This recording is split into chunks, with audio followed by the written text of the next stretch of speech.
I know people might have struggled throughout their years of study in different master's, PhD programs here and there. But today I have good news for you. Research is easy. So relax. Relax and just enjoy what we have for you today.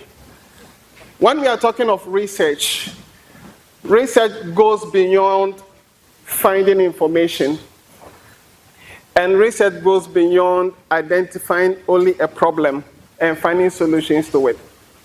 When we talk of research, we are talking of a systematic and organized way of finding answers to questions. So when we talk of research, I know there are a lot of big terms and all that. I am not interested in that.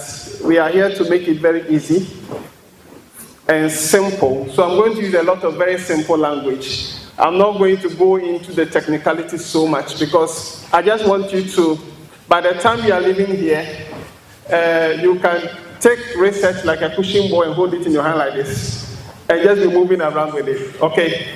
So it's just a systematic and organized way of finding answers to questions. I guess this definition is very simple. So systematic. It means that you move from 1, you go to 2, you go to 3, you go to 4. This systematic way of finding answers in a typical thesis is what you see as the chapters. Chapter 1. So systematic. So move from chapter 1, go to chapter 2, go to chapter 3. Systematic. And organized way.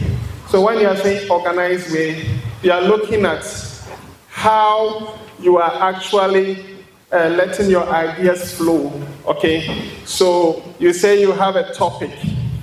How have you organized the topic? What have people done about it? What are you doing differently?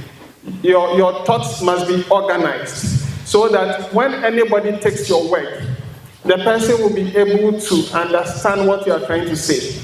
So when you say organizing, that's how we are looking at it. How have you organized your thoughts? How have you organized and communicating to the one reading your work? Now, you see that in every research, there is a portion called findings, okay?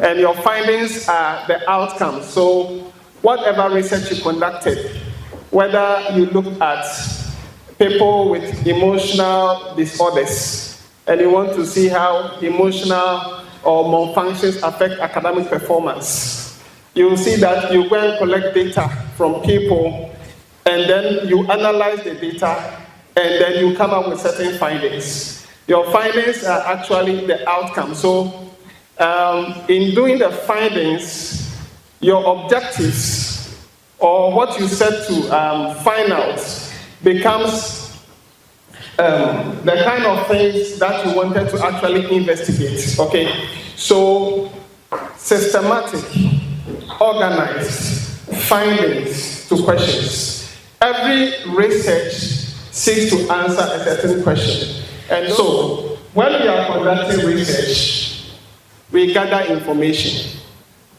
We gather information. You can either gather information from people. That is what we call primary data. So as we are here, we may be gathering certain information from people through interviews and all that. That is what primary data. And you may also not gather information from individuals or people, but you may also organize information from the internet. That is what you call secondary data. So there are certain kinds of research that you don't need to always speak to people before you can come out with findings. There are certain research that you can actually look at information online, analyze it, and also present it as your findings. Are we getting it here? So it involves gathering information. It involves analyzing the information. So when the information is there like that, it looks plenty, it doesn't make sense. So how you analyze it, the analysis is basically making meaning out of information you have. Okay, so when I say data analysis, it is not anything odious. It is just trying to make meaning out of information that you have. So if you have that at the back of your mind, and you have information from people, either individuals, or you have information from secondary data, from journals and all that, in analysis, what you're asking yourself is, what kind of meaning can I make out of this information? So for instance, let's say that as we are all seated here, you see that you are here with different professional backgrounds, okay? And we have different age sets. If I want to make meaning out of the population I have here, I can say that, okay, 55% of the people who attended the conference are between the ages of maybe 45 to 55. It is people seated here, but I am trying to make some meaning out of what I have. And maybe I can say that 25% are less than 40 years. Okay? So as we are seated here, as a researcher, I just look at the people around and I'm trying to what? Make some meaning out of the people seated right in front of me. So when you talk of analysis and all that, we are just trying to what? Make meaning out of information.